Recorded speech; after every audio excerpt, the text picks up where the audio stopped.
Policy dialogue is an inclusive process where policies are made, reviewed, and implemented with all stakeholders on board to ensure efficient public resource utilization and effective policies in interest of all citizens. CSO who are engaging themselves in a policy dialogue process need practical know-how how to conduct such a dialogue in a peaceful and constructive way.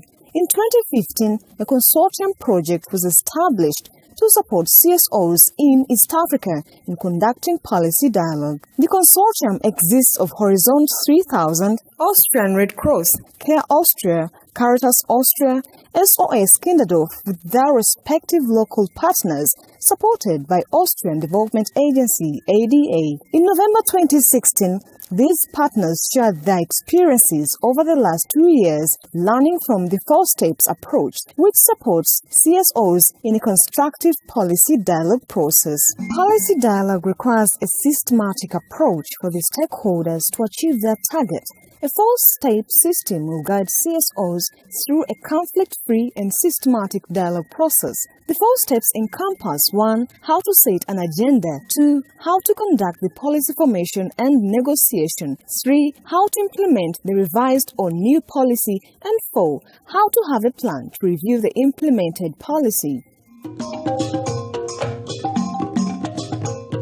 To set the agenda in the dialogue process with governments at local and national level to address a gap, a need, or an emergency in lacking policies and their implementation.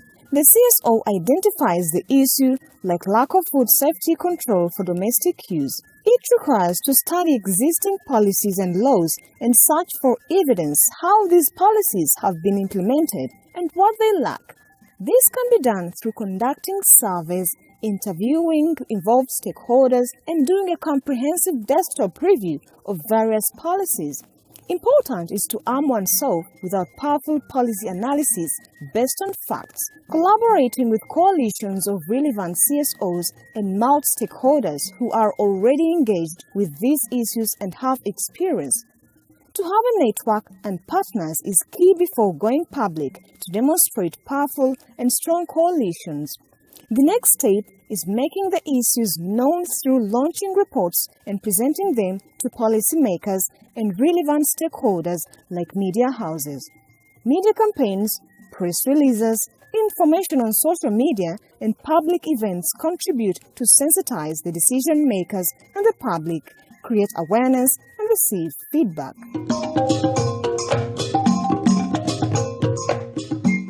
Millions of citizens in Kenya are consuming food without knowing the real production process of this food. Majority of food consumers are not aware of food safety rights and negative effects of contaminated food on their health. But media reports on food contamination are alarmist. The national government shows limited effort to educate consumers, neither provides information nor enforcing regulations for effective control of food safety. Kenya has implemented effective mechanisms for food safety controls of export produce but weak systems of food safety for domestic consumption. GROOTS, civil society organization that stands for Grassroots Organizations Operating Together in Sisterhood, is a community-based organization who is implementing agri-based projects to support female farmers, has identified the problem of outdated and unharmonized laws on food safety in Kenya, especially with dairy production. Jayo is a policy officer at GROOTS head office in Nairobi and is responsible for the Food Safety Project, which considers the impact of contaminated food on consumers and national economy.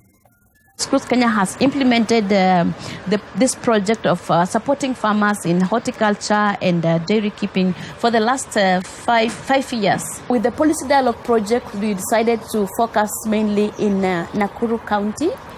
And it's because of some of the lessons that we had learned, the experiences that we had had, and we wanted to play a role in changing the status quo, in improving the farmers' productivity in this area. We began by holding community conversations, and the community conversation was with the producers, was with the consumers. We also had conversations with the key stakeholders, that is part of the private sector, who are the companies that are processing the milk.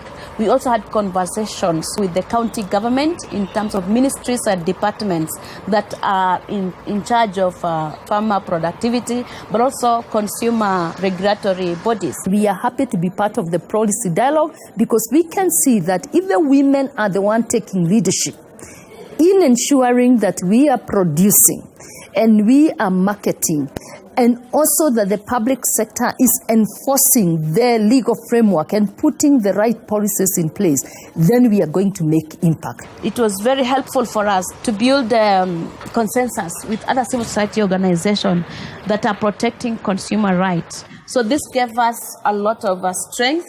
It gave us a lot of courage for us to walk into the government offices and request for various policies.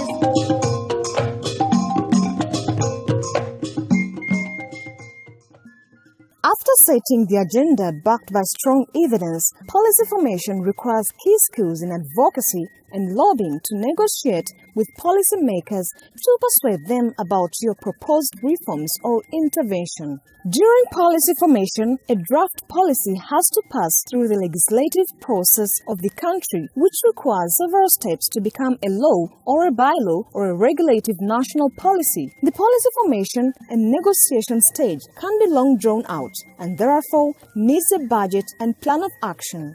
The strategy which supports the program needs to be realistic, achievable, and relevant for all stakeholders and equipped with a detailed monitoring plan with good indicators how to track achievements in negotiation and formulation process. There is need for established networks with selected partners. The CSO, in collaboration with their partners, shall have a clear picture about the strategy, the program, and the action plan. The policy formation negotiation process requires the utmost support and goodwill of policymakers to ensure their collaboration during the process. The policymakers must accept the responsibilities they have for forming the policy, hosting it, and organizing for its implementation. One will need a plan how affected communities will own the program after the implementation. After all these steps, you can start the implementation of the policy in a structured manner.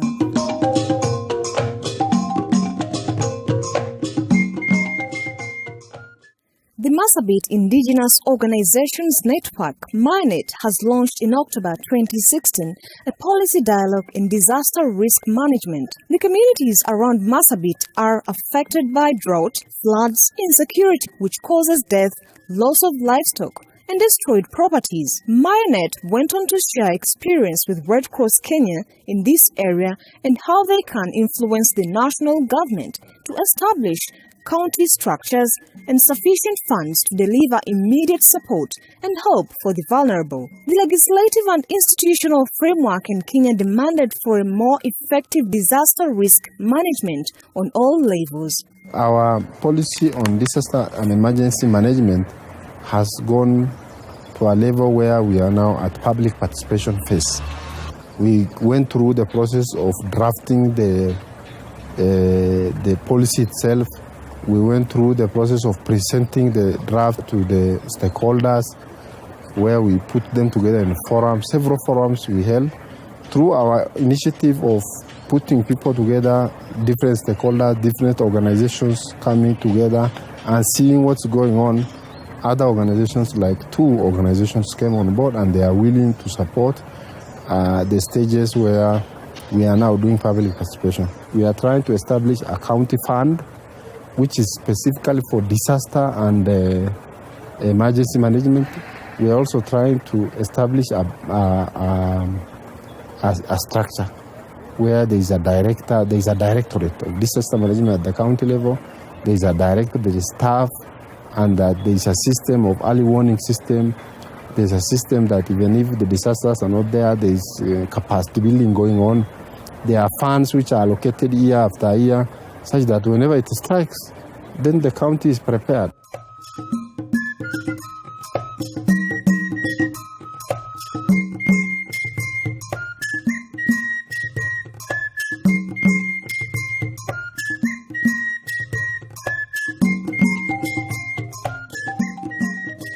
For effective implementation of a new or a reviewed policy, law or bylaw, the policy organization component is a crucial part. This component requires the commitment of the government to implement the policy with a respective budget and equipped personnel. Most policies, laws, or programs fail and remain unimplemented because in the policy formation stage, the item of policy organization is ignored or overlooked. There are many ways for policies to be implemented, but the most important fact is that the implementation will reach the affected communities and create a change in the life of the citizens. In case of the food safety policy in Kenya, the legislator has to guarantee that contamination of processed food sold to domestic consumers will be sanctioned by law. Processed food sold for domestic use has to fulfill certain quality criteria before it comes to the market. For CSOs, the dialogue process has not ended. Then even if a policy has been approved and become a national and binding law, the effective implementation has to be reviewed in certain time period to monitor the impact for the citizens.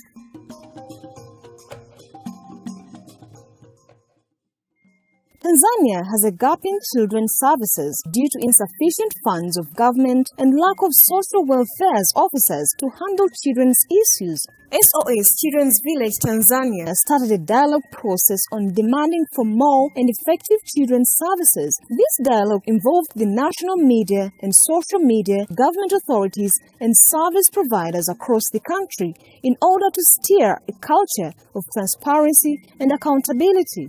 The goal of this dialogue was to establish a binding government budget for children issues.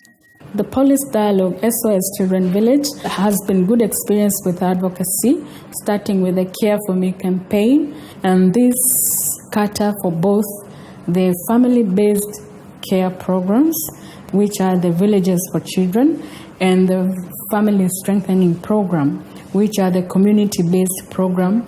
We selected the media as our main strategy. We amplified the dialogue in quarter basis. So annually we had 4 media dialogue called the Nijali Media Policy Dialogue, whereby during that event we normally invite influential people from the government, including specifically officials from the Ministry of Health, Community Development, Gender, Elderly, and Children. These are more responsible and coordinating body for child welfare in the country. We were also having some meetings with the local leaders, especially the councillors. We understand that if you need to influence dialogues for the child welfare, you should understand that those children are coming from the community.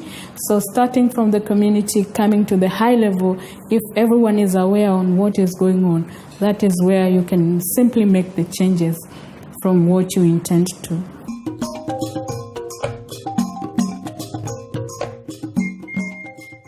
Assessing the quality of the policy implementation is key part of policy dialogue. The implementation of such a law or policy requires to be tracked closely and ought to be reviewed after a certain time period to monitor the impact for the citizens. In a policy review, the CSO has to ask the question, how successfully was the policy implemented according to the set indicators? Has the implemented policy at national or local level reached the citizens and responded to their demands? How has the implemented policy changed the demand or situation compared to the time before? The review process requires that we evaluate the current situation after the implementation. Involving the communities in that review and evaluation is significant.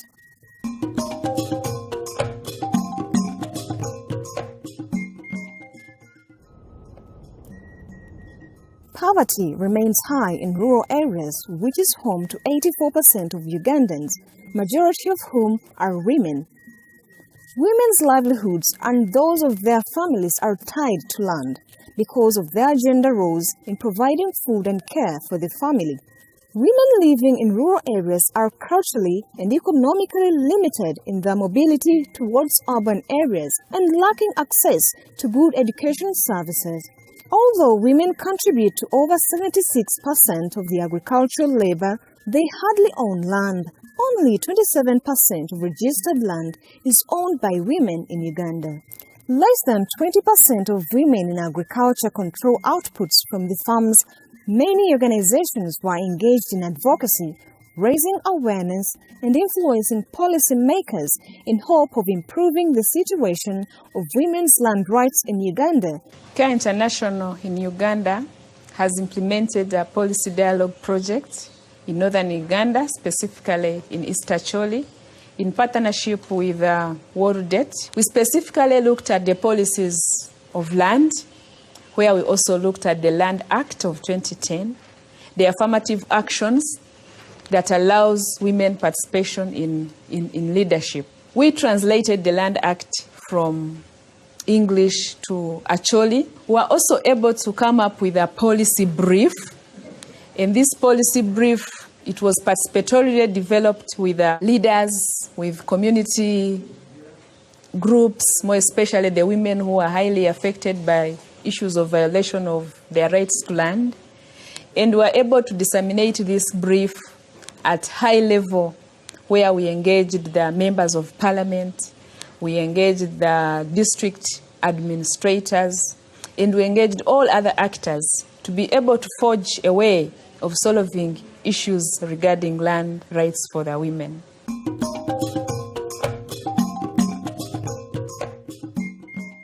To have a successful policy dialogue process, we have to ensure that we are efficient in all the 4 stages of policy dialogue, starting with agenda setting for policy dialogue, coming to policy formation and organization, coming to policy implementation, and then policy review.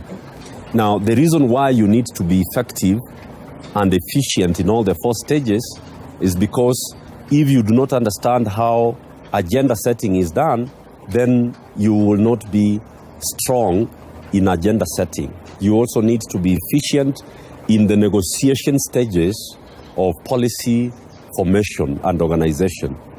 When it comes to policy implementation, you need organizations and government officials to ensure that there is proper planning, resources are available, there is capacity in the implementation for the policy implementation to yield impact for the community and the beneficiaries. When it comes to the stage of policy review and evaluation, it's important that proper documentation is done and that there is proper accountability for how the implementation was carried out, for us to have the information we need to assess the impact of the policy that we have championed for. For organizations and government officials to be productive in the policy dialogue process, we have a policy dialogue guidelines that we have generated over the last several years of the policy dialogue learning exercise. We need research, we need expertise so that we can be able to be effective. Any organization which wants to be effective has to be credible, but this needs transparency and accountability in the process.